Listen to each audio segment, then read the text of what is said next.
19 de septiembre conmemoramos los 100 años del nacimiento de Paulo Freire, el más grande educador de América Latina.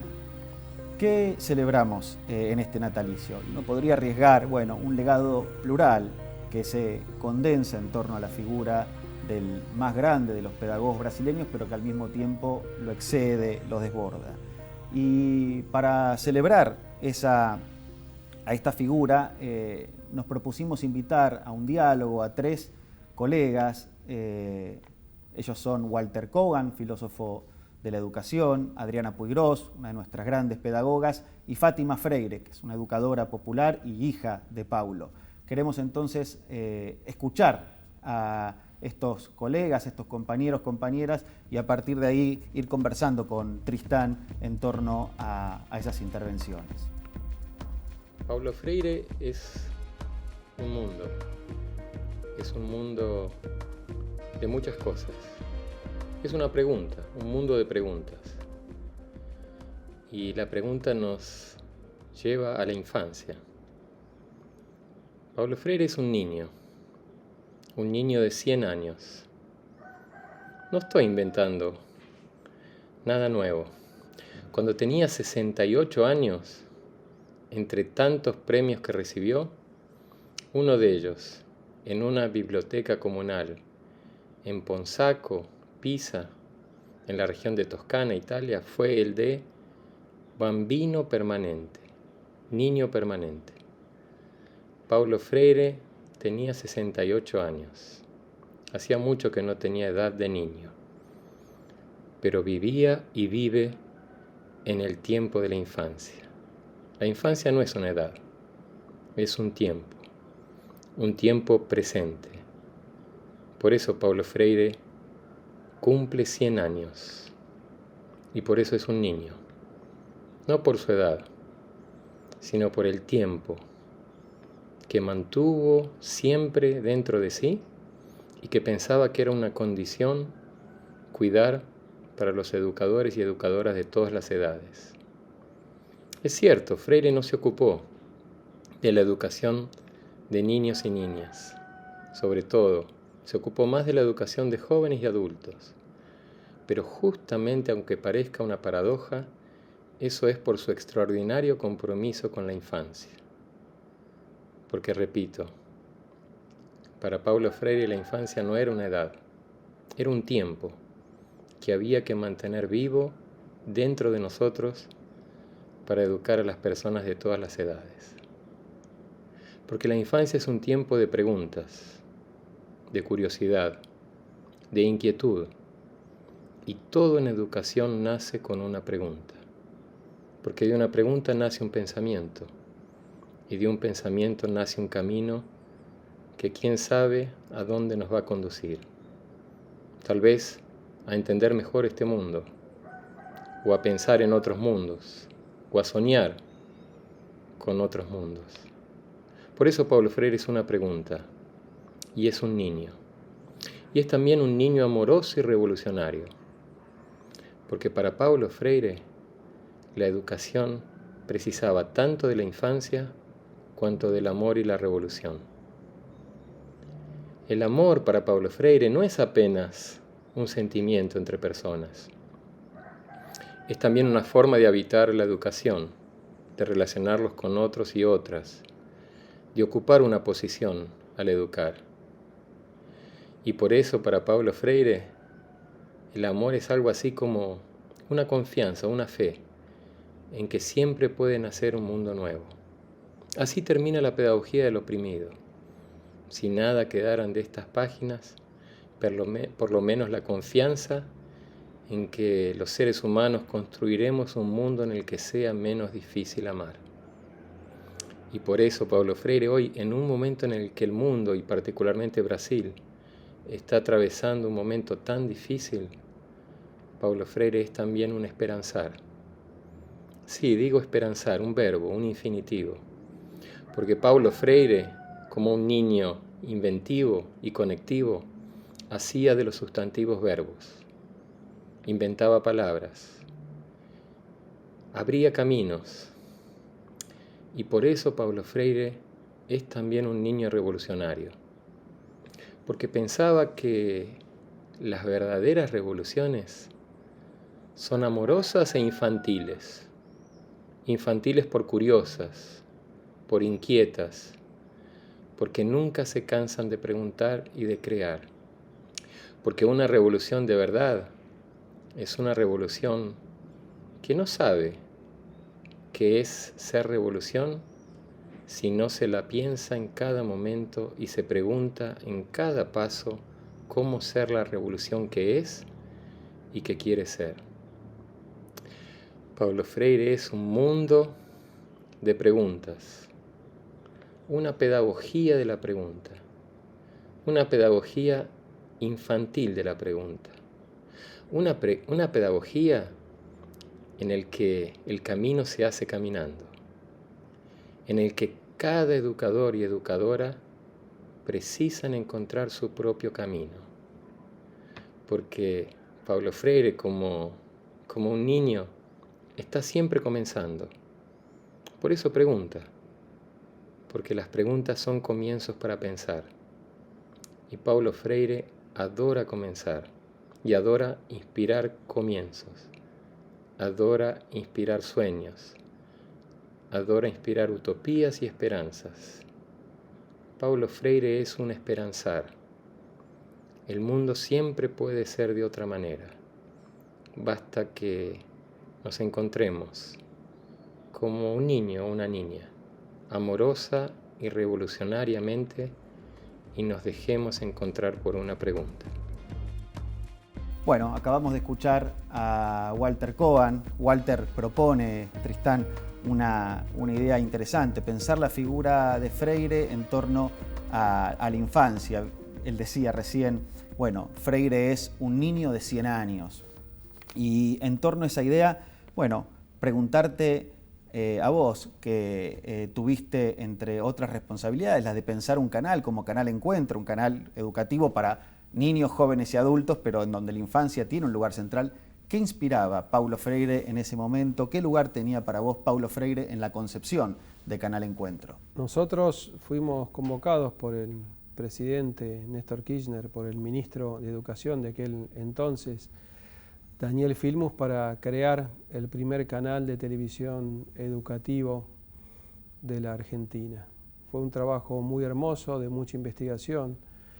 Me acuerdo que buscamos las referencias de toda la televisión educativa del mundo de aquel momento, las experiencias de la Argentina, por supuesto experiencias como la BBC, como los sistemas educativos de México, Public Broadcasting System de los Estados Unidos, y fuimos analizando. Pero sin duda, una referencia central, no vino del lado de la comunicación audiovisual o de la televisión, sino del pensamiento y del legado de Paulo Freire.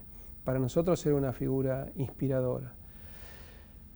En mi generación ha sido una figura central, Paulo Freire. Me acuerdo cuando lo descubrimos de adolescente en los años 70, esta idea de liberación asociada a lucha contra el analfabetismo. Liberación unida a educación. Y ese concepto que nos pareció tan fuerte en él y nos sigue pareciendo, no el maestro que sabe y que imparte el conocimiento al alumno, hasta esa palabra cuestionada, sino la educación en el encuentro, en el diálogo. También de ahí, con esas ideas, surgió el nombre del canal. Y esto fue fundamental. Aquel hombre que digamos, entregó su vida para esa educación liberadora del hombre, liberadora de la mujer, plantea también como un adelantado estas ideas del feminismo, ¿no? De mirar desde otra perspectiva, desde una perspectiva de género. No nos olvidemos que son años tremendos con un volumen de analfabetismo en Brasil, una cantidad tremenda, y él cómo descubre, trabaja y desarrolla un método, pero un método que es una novedad, un método que es una novedad y que tiene que ver con esa relación, con ese encuentro entre quien enseña y aprende, o entre quien aprende y enseña, y se fusionan esas ideas. Nosotros hicimos ese canal en tiempos del nacimiento, ya se había desarrollado, pero el nacimiento del Internet, donde nos posibilitaba la llegada del Internet, romper esto que en televisión era tan fuerte, esto del emisor-receptor. Nosotros tomamos de Paulo Freire esta idea, es decir, quebremos esto de emisor y receptor. Y nosotros decía, encuentro, televisión más Internet, para crear el puente y para hacer una comunicación televisiva, una nueva televisión que tome estas ideas, que tome estos conceptos, ¿no? Paulo Freire, para nosotros también un luchador, alguien que desarrolló todas estas ideas, que las plasmó en la práctica y en la teoría, y que fue perseguido. Conoció la cárcel, conoció el exilio, pasaron muchos años hasta que pudo volver al Brasil, y después en esa vuelta tampoco le fue fácil. Es decir, ¿cómo Paulo Freire tantas dificultades para poder aplicar aquello que nos había enseñado? Así que sí, es un referente importantísimo para todos nosotros, lo ha sido en la creación de Encuentro, lo sigue siendo en este momento. ¿Te parece que escuchemos a Adriana Puigros, que nos va a meter en este Paulo Freire histórico que vos estás recuperando ahora, a ver cómo podemos continuar pensando con esta idea? Bueno, Paulo Freire fue un gran pensador del siglo XX, que realmente tuvo una visión enorme de futuro, y que pudo plantear no solamente muchas cuestiones que vinculan a la educación con los grandes problemas sociales de Brasil, que era su patria, sino los grandes problemas sociales de América Latina. Y uno podría decir que además vio el conjunto de la época, es decir, él no solamente trabajó en América Latina, sino que fue a vivir a Ginebra, exilado después del golpe de Brasil, del golpe de Estado de Bolivia, del golpe de Estado de Perú y luego de Chile, cuando cae derrocan a Salvador Allende. Y en Ginebra,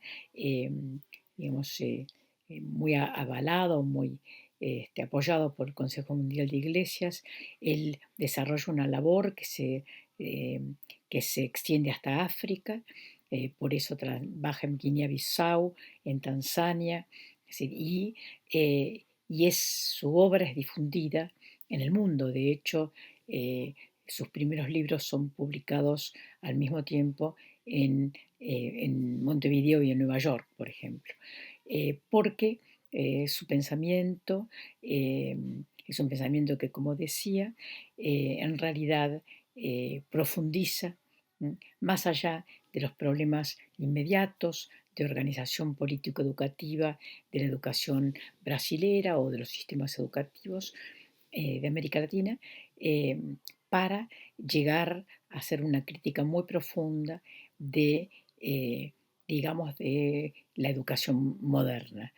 En ese sentido, él plantea algunas categorías que van a ser de enorme influencia sobre, no solamente como se piensa muchas veces sobre la educación popular, sino sobre la educación formal. En todo caso, daría para mucho explicar qué se entiende, qué se debería entender por educación popular, pero digamos, respecto a lo que habitualmente se entiende en educación en territorios, con los sectores más desfavorecidos, con los que no alcanzan a concurrir a la escuela o los que concurren de una manera digamos, más, en condiciones más deterioradas. Es decir, todo ese campo que habitualmente se llama educación popular es el campo donde empieza a trabajar Paulo Freire a comienzos de los años 60 y en donde alfabetiza campesinos. En ese proyecto, en esa actividad, en esa praxis, va a decir, de alfabetización, él va a comprender que la educación no necesariamente tiene que ser el depósito de conocimientos del docente o del educador sobre la mente de los alumnos, sino que la educación puede ser lo que él va a llamar un proceso dialógico, un proceso en donde el educador comprenda, entienda, es decir, dé valor a los saberes de los alumnos y en donde se pueda producir entonces, es decir, un encuentro entre quienes tienen experiencias, conocimientos, saberes de distinto orden. Y entonces esto le permite dar un paso más para plantear la importancia del conocimiento, el vínculo dialógico entre culturas. Esto último tiene una particular importancia porque también para esa época hay quienes plantean, bueno, hay un famoso trabajo de un autor que es Samuel Huntington que plantea que la perspectiva del mundo es el choque entre culturas. Y Freire lo que plantea es la posibilidad de otra cosa, la posibilidad del diálogo profundo, del encuentro entre culturas. Y este va a ser uno de los aspectos más importantes de su planteo educativo. Al mismo tiempo, algo que finalmente quiero destacar es que Freire considera que hay un futuro posible, que la imaginación, la creación es algo posible en el proceso educativo y además de posible es necesario para abrir nuevas perspectivas. Por eso es que usa un concepto que es el de inédito viable, que justamente sintetiza esa idea fuerte de futuro, esa idea de confianza en que aún en los momentos en los cuales el panorama parece completamente cerrado para los sectores populares y democráticos, ¿sí? Es posible imaginar, diseñar, poner en marcha nuevos futuros. Entonces, yo dije, Freire fue un hombre del siglo XX, pero diré, sus ideas deben ser retraducidas para el siglo XXI porque tienen una enorme potencia. Muchas gracias. Bueno, acabamos de escuchar a Adriana Puigros y hay una idea, Tristán, que es muy interesante, ¿no? Y que Adriana la pone de relieve y que es que Freire sienta posición frente a esta tesis de Huntington, ¿no? De la idea del choque de cultura, Huntington que plantea que es inevitable que sociedades con valores disímiles terminen chocando, terminen colisionando, y Freire frente a esa idea siente una posición, diría casi antagónica, ¿no? Es decir, dice, no, todo lo contrario, lo que hay que hacer es profundizar el diálogo entre las culturas hasta ir encontrando los puntos en los que esas culturas particulares, específicas, pueden conectar, pueden entrar en contacto, en fin, pueden dialogar. ¿Qué idea de la cultura queremos promover nosotros? Freire en eso para mí tiene una visión muy acertada y ese es el camino del desarrollo y ese es el camino de la paz de nuestros pueblos, ¿no? Nosotros latinoamericanos muchas veces, incluso estamos hablando de educación en la escuela, cuando nos formamos en la escuela, existe el momento de lo que mal se ha denominado como el descubrimiento de América, y después empezamos a hablar de la Revolución de Mayo de 1810, de la independencia de 1916, y nos comemos años y años de historia de nuestros pueblos originarios, de la llegada del hombre a América. Aquel testimonio tan fuerte y como imagen, pero tan fuerte de alto impacto para nuestra cultura, que es esa cueva de las manos en el río Pintura, las manos que dicen aquí estamos, que tienen 9.000 años de historia. Desde ese 9.000 años de historia, por tomar otro tiempo de inicio, hasta nuestros días, ese conflicto se ha expresado, ese choque de cultura se ha expresado.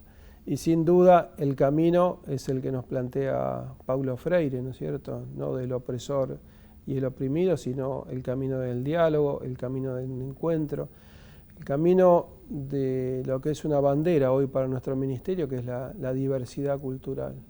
Y comprendernos en esa diversidad, comprendernos en todo el globo, en todo el planeta, en la humanidad. Qué tremendo y cuánto impacto, cuántas heridas y cuántas cicatrices nos deja esta pandemia, en la cual tenemos que reflexionar sobre estos conceptos. Qué importante es volver a esas fuentes que tan claramente nos describe él en nuestra América, en esta América de profunda tensión, en su Brasil natal, pero lo encontramos en Chile, lo encontramos en Argentina, lo encontramos en Bolivia, y qué fundamental que es el respeto y la construcción desde un diálogo y no desde aquel que se siente que es superior y el otro que quiere ser puesto en el lugar del sometido, ¿no? Y cómo ahí tenemos que hacer este diálogo y avanzar en una verdadera construcción donde la palabra democracia y la palabra paz creo que son centrales. Tenemos para cerrar esta conversación una tercera intervención, la de Fátima Freire, educadora popular, hija del gran Paulo Freire, que nos quiere compartir desde Brasil, desde ese lugar que también para nosotros es ese gran país, que para nosotros los latinoamericanas es una referencia en estos y en muchos otros temas, que nos hermana. Bueno, escucharla a Fátima hablando de su padre. Hola, muy buenas tardes. Bueno, yo voy a intentar hablar en español, que la verdad no es un puro español, pero en fin, yo espero que todos me entiendan, ¿no?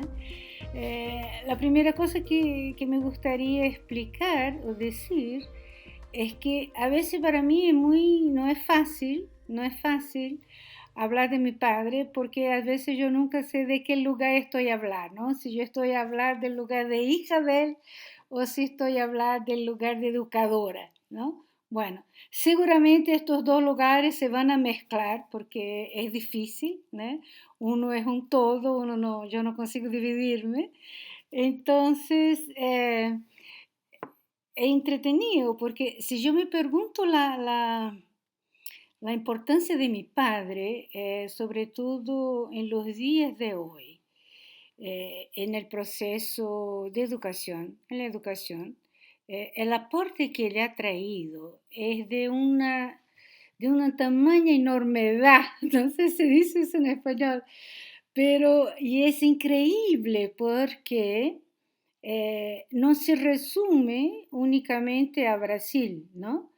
Yo creo que la influencia de mi padre va além de Brasil, sobre todo en toda América Latina, internacionalmente, mundialmente. O sea, es increíble como un país como los Estados Unidos estudia tan seriamente mi padre, ¿no? En la Universidad de Harvard, por ejemplo, él es yo creo que uno de los únicos brasileños que los alumnos que siguen pedagogía o educación tienen que leérselo. O sea, entonces es interesante, ¿no? Podríamos nos preguntar, ¿no? Y yo me pregunto siempre, ¿no? Dios mío, ¿qué es lo que hizo ese hombre, ¿no? ¿Qué es lo que él propuso? ¿Y cómo puede que su pensamiento, sus ideas, su filosofía, hoy, o sea, en este año le hace 100 años, ¿no? Y el mundo entero está en fiesta, ¿no? Entonces es increíble, es bueno hasta, ¿no? Que paremos un rato y hagamos algunas preguntas, ¿no? Primero, ¿Por qué que este hombre fue y es y continúa siendo tan importante para la educación, para el mundo de la educación? Al mismo tiempo viene otra pregunta que es, ¿por qué, sobre todo acá en Brasil, él es tan perseguido, ¿no? Al punto que nuestro presidente, ¿no?, que es un fascista, ¿no? Al asumir su poder, lo primero acto que dijo que iría a hacer era de expurgar el pensamiento de mi padre. O sea, realmente es increíble, ¿no?, cómo mi padre puede y molesta, ¿no? No solo puede, pero como molesta. Entonces, podemos nos preguntar, ¿por qué? ¿No? ¿Por qué lo persiguen y por qué lo siguen? Yo creo que aquellos que lo persiguen son fascistas, son ignorantes, ¿no?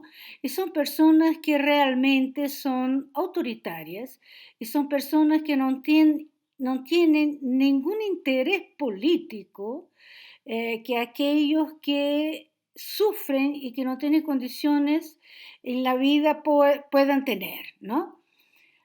Y aquellos que lo siguen y que creen todavía hoy en él, en su pensamiento y filosofía, son justamente aquellos que luchan y acreditan que por medio de esa lucha y de esa perseverancia se puede realmente crear un mundo menos feo, ¿no? Como él se lo decía, un mundo más justo y un mundo más igual, ¿no? Más igualitario, ¿no? Y sobre todo, o sea, lo que es muy fuerte en el pensamiento actual todavía de mi padre es la concepción crítica de la educación, ¿no? Y cuánto el acto de educar es un acto político, ¿no? Amoroso político. O sea, yo no puedo educar sin desvelar para aquel a quien educo y con quién estoy el mundo, la realidad. O sea, entonces una persona que quiere que el otro sea más él mismo y que sea persona, ¿no? Y no objeto, es una persona que no es bien vista, ¿no? No lo quieren, obvio que no lo quieren. Obvio que no lo quieren. Sobre todo los autoritarios de nuestro país lo odian, ¿no? Entonces, para mí es una alegría y es un privilegio muy grande poder ser su hija y poder haber nacido en el núcleo familiar que he nacido. Y por eso es que yo suelo decir que en mi forma de percibir, todo educador es un devedor de lo que recibe.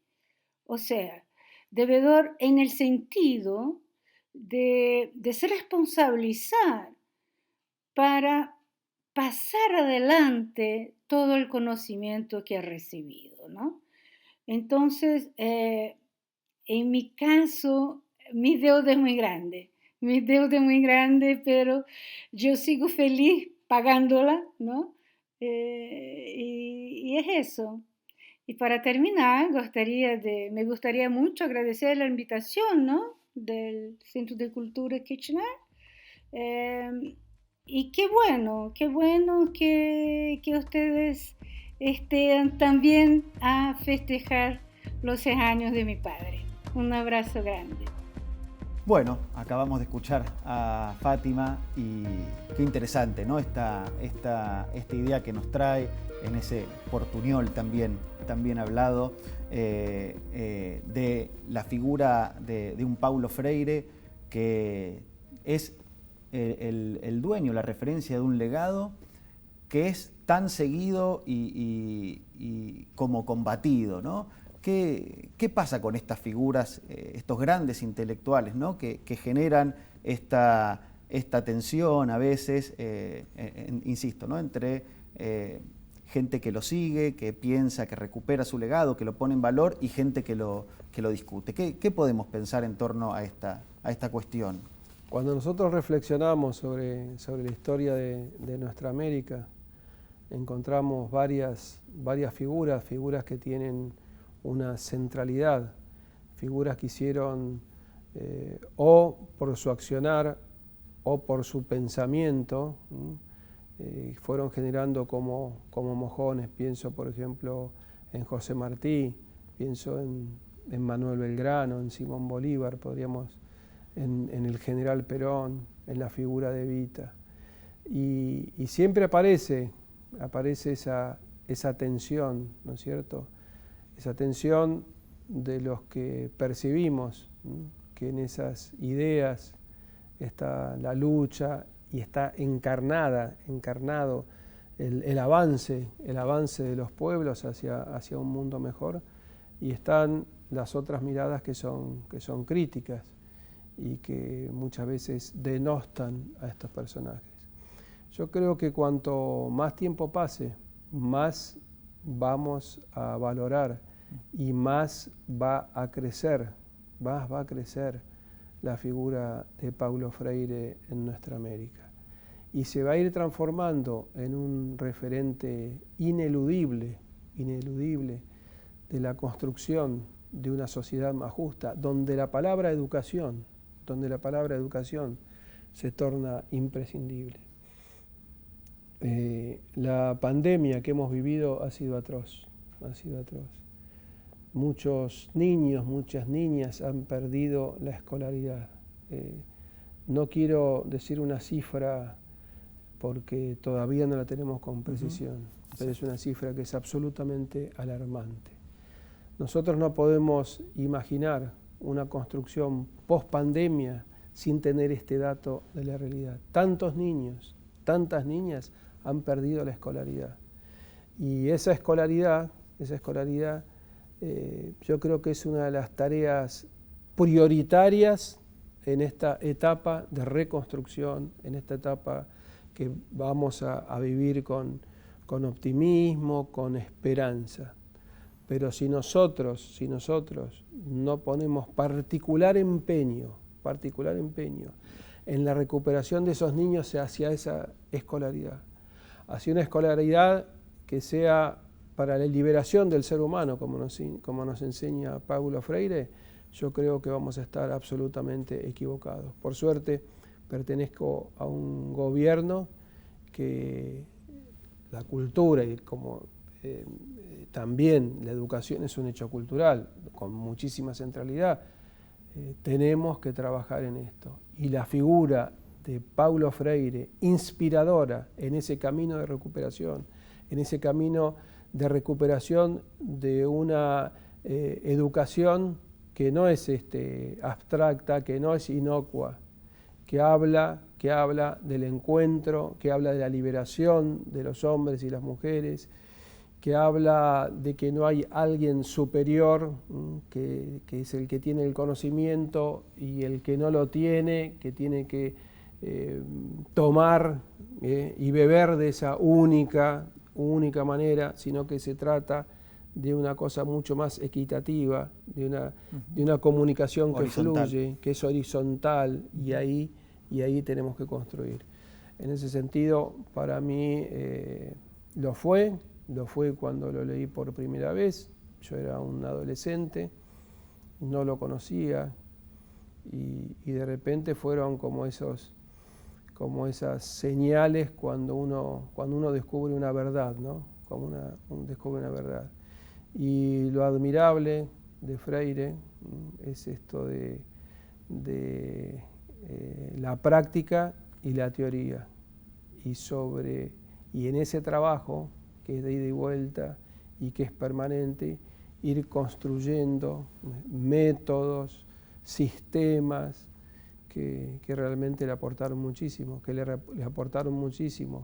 a ese Brasil con esos índices de analfabetismo, y 100 años después nos siguen aportando a nosotros para trabajar en este mundo tan difícil que nos toca vivir, y donde las ideas de Paulo Freire para mí están tan vivas como siempre.